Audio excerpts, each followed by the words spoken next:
He said the word once in a kitchen full of her groceries.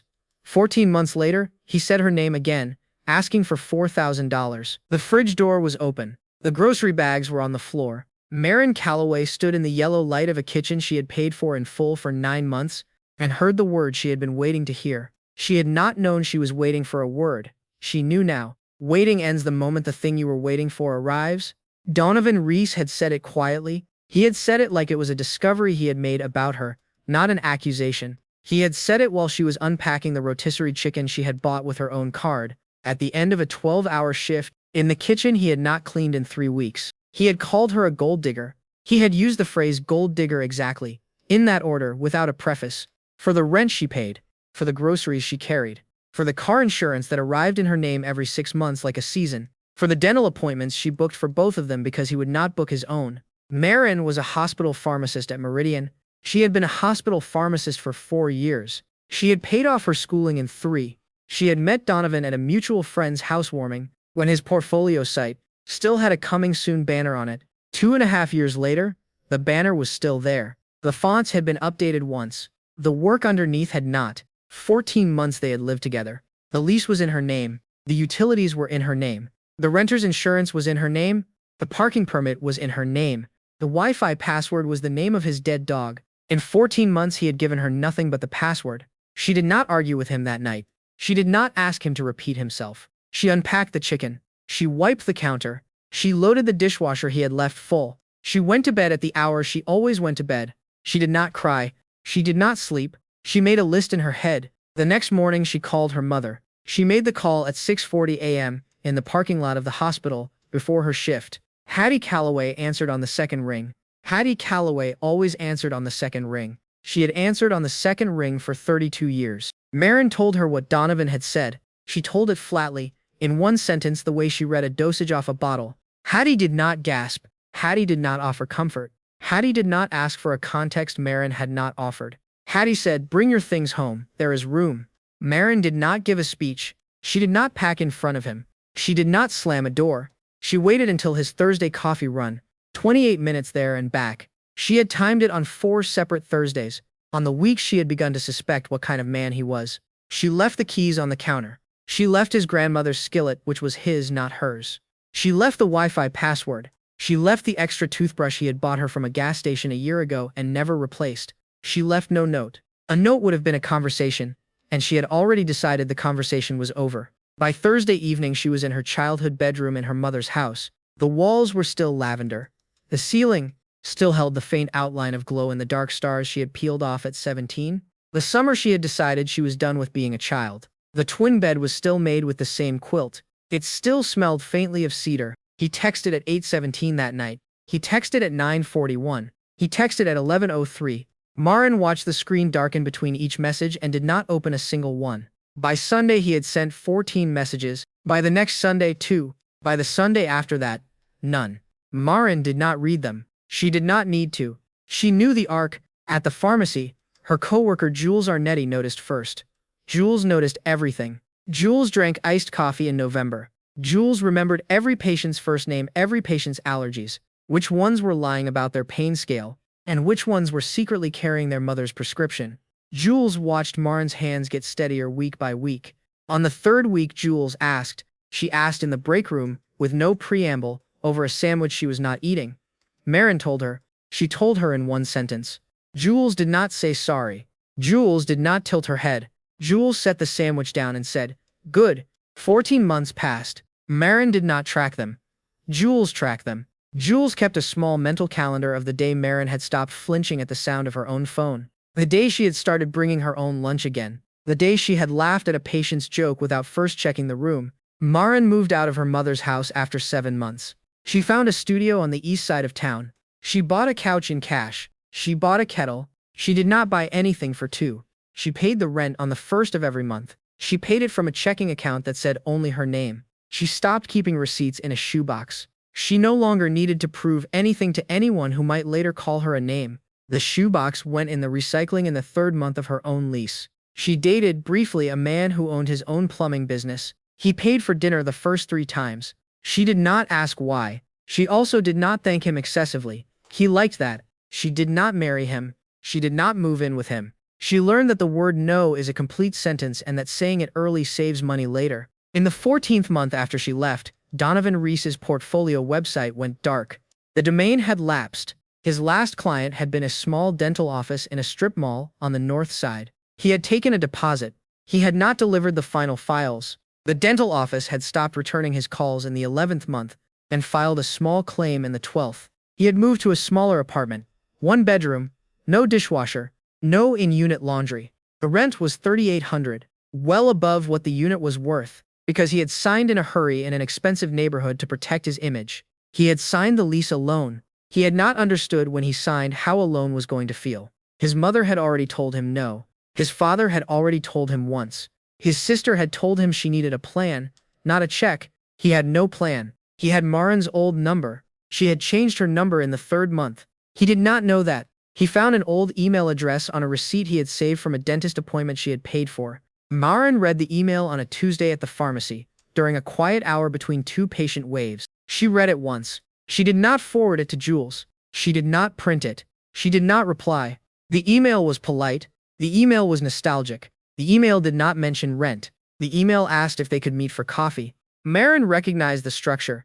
It was the structure he used with clients before he asked for an advance. She thought about it for an hour. She did not think about it for longer than an hour. She replied in 5 sentences.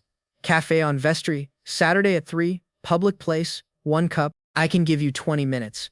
She hit send and put the phone face down on the table. She told Jules the next morning. Jules put down her iced coffee. Jules said, "Why?" Maren said, "Because I want to see his face when he asks."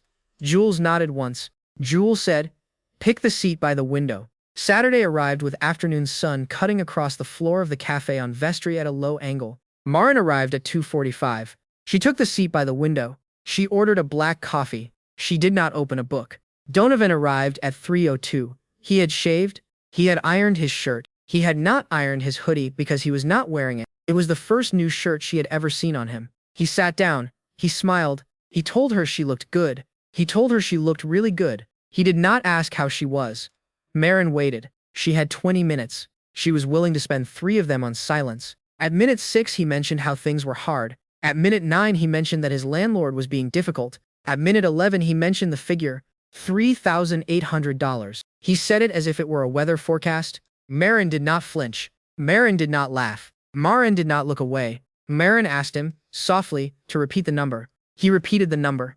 He repeated it with the same easy delivery, as if repeating it might make it smaller. She set her coffee down. She said, "For rent." He said yes. He said he was good for it. He said he would pay her back in 3 months. He said she was the only person he trusted. He said she had always been the steady one. Maren let him finish. Maren let him finish because she wanted him to hear himself. She wanted him to hear the word trusted come out of his own mouth in the same voice that had once called her a gold digger. When he finished, Maren asked one question. It was the only question she had come to ask.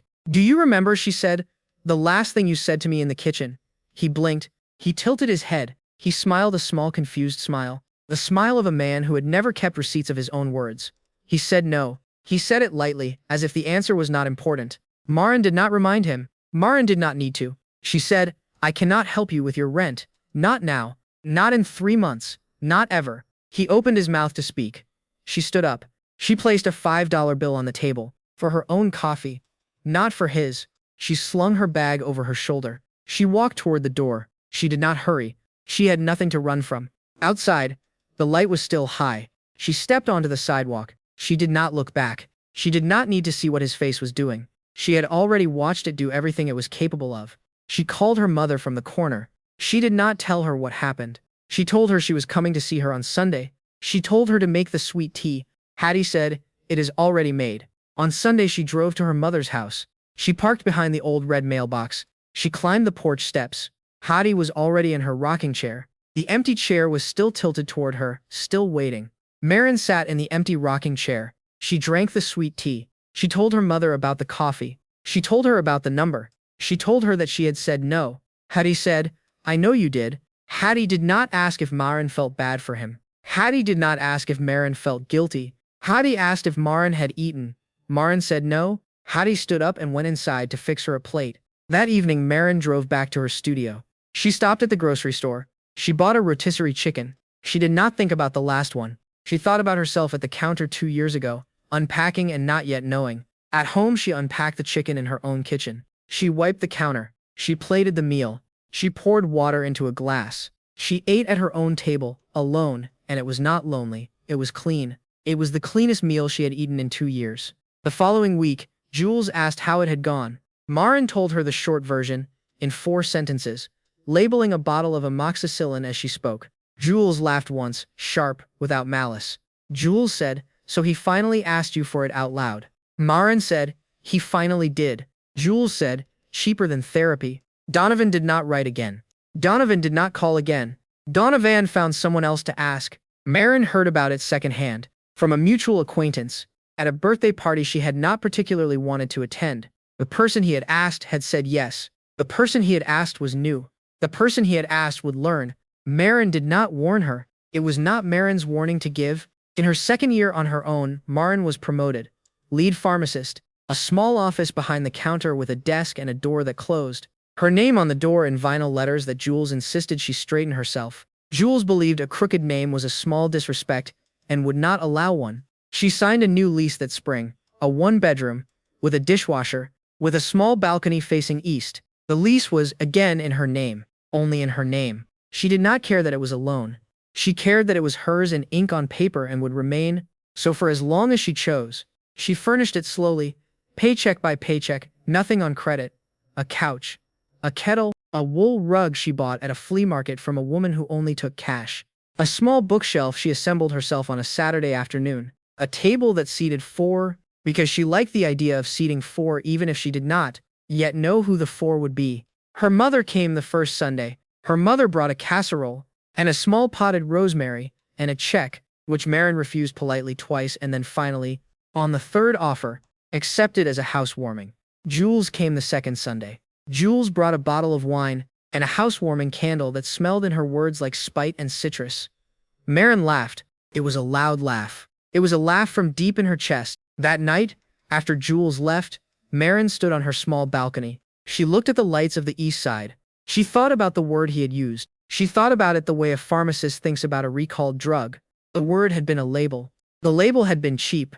The label had been designed to stick to her and come off him, to make her look greedy and him look noble. It had not worked. She had peeled it off her own skin slowly without ceremony and stuck it back on the inside of his own mouth. Maren did not think of Donovan often after that. She thought of him the way one thinks of old winter weather, as a temperature, as a season that had passed, as a thing that had happened to her that she had survived by walking indoors. 2 years later, at a work conference in another city, a coworker from another hospital mentioned Donovan's name in passing. He had moved back in with his parents. He had tried and failed to launch a co-working subscription app. The coworker laughed.